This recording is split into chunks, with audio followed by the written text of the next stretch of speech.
Crypto's dead in America. It is dead in America. Crypto's dead in America. I mean, now you had Game over.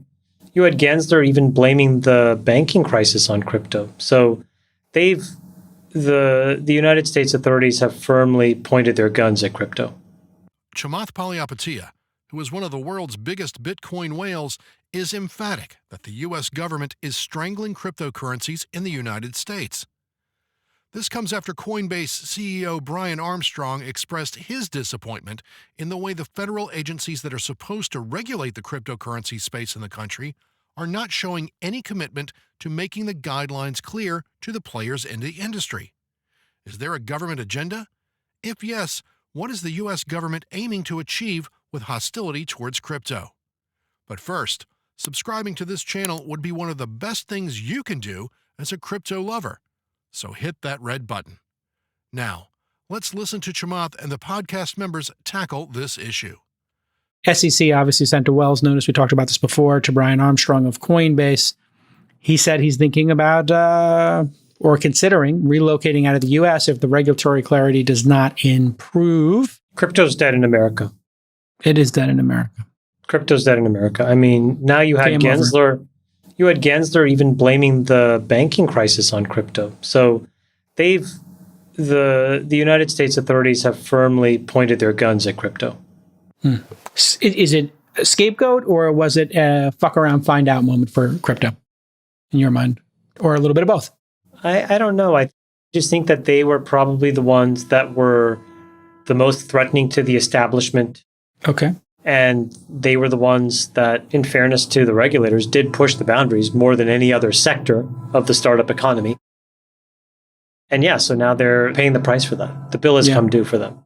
Sachs, is it a fuck around, find out moment? Is it protecting the American dollar? Somewhere in between? Or incompetence on regulators' part?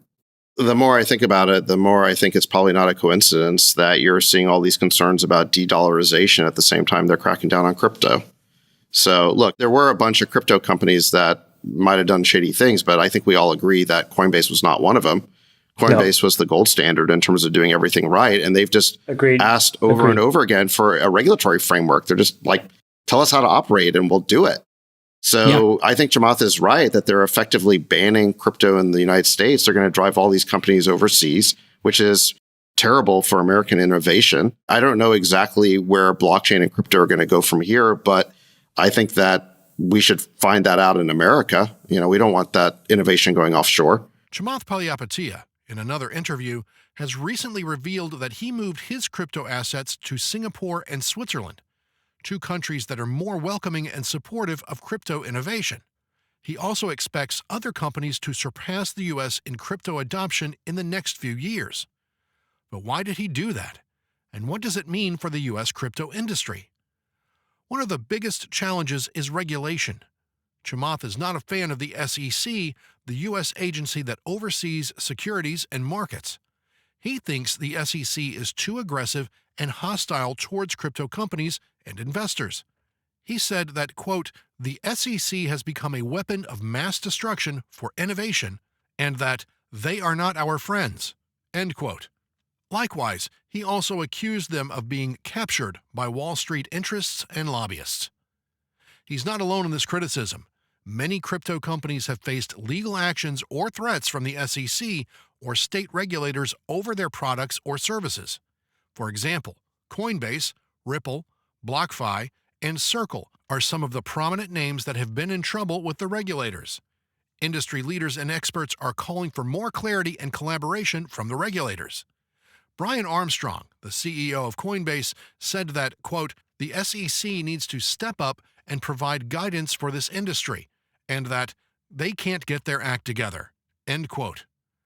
Caitlin Long, the founder and CEO of Avanti Bank, a Wyoming-based crypto bank, said that, quote, the U.S. is shooting itself in the foot, and that we're losing our leadership position, end quote. Coinbase played by the rules, stood in line, tried to do the right things, it seems, at every step along the way, right? Everything from board composition to executive composition to how they tried to interact with the regulators, yet they were probably the furthest away from getting a license. The one that came the closest was the one that was the most fraudulent, which is FTX. Yeah, it was fascinating. How is that even possible? I mean, Because he had skills in gaming the system. yeah, he's splashy cashy. Well, he ponied up large amounts of money because it wasn't his money, so it was easy for him to make huge donations. But he knew how to play the game. To quote SBF, he said, "This is the dumb game we woke Westerners play. We say the right shibboleth so everyone likes us." That's the game he was playing, which is my whole concern about if we jump the gun on regulating AI too quickly, it'll turn into another, woke game that everyone's going to play. So here's how the world works. Regulate yourself, behave yourself, act in the interest of consumers, or get regulated or smashed. And I think we've gone over this. We talked about it, in fact, last week. Whether the movie industry, crypto, AI, regulate yourself, behave properly, don't push the boundaries too far. You can bend the rules, but you don't want to break them. I think the regulate yourself, you use the MPAA. I don't think that's the right example. I think if you're going to regulate yourself, look at the tobacco industry.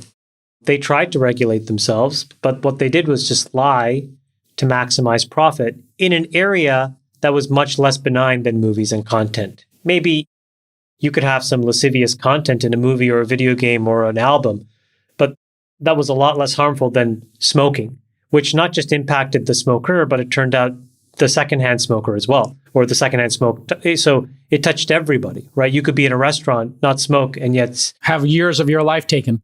So I think that the self-regulation for areas that impact everybody, independent of whether you participate in the system or not, is where you have to look for good examples, Jason. And I'm not sure there are many good examples of self-regulation in those kinds of systems. Another challenge is competition. The U.S. is not the only country that wants to be a leader in crypto. Many other countries are vying for a piece of the pie. Some of them are more friendly and clear about their regulations, such as Singapore, Switzerland, Malta, Estonia, and Bermuda. These countries have attracted many crypto companies and investors who want to avoid the uncertainty and the hassle of dealing with U.S. regulators. One of them is Binance, the world's largest crypto exchange by volume. Binance has faced increasing scrutiny and pressure from regulators around the world, such as the UK, Japan, Germany, and Canada, who have accused it of operating without proper licenses or oversight. However, Binance has been able to avoid direct confrontation with the U.S. regulators by moving its headquarters to different jurisdictions and offering different services to different markets.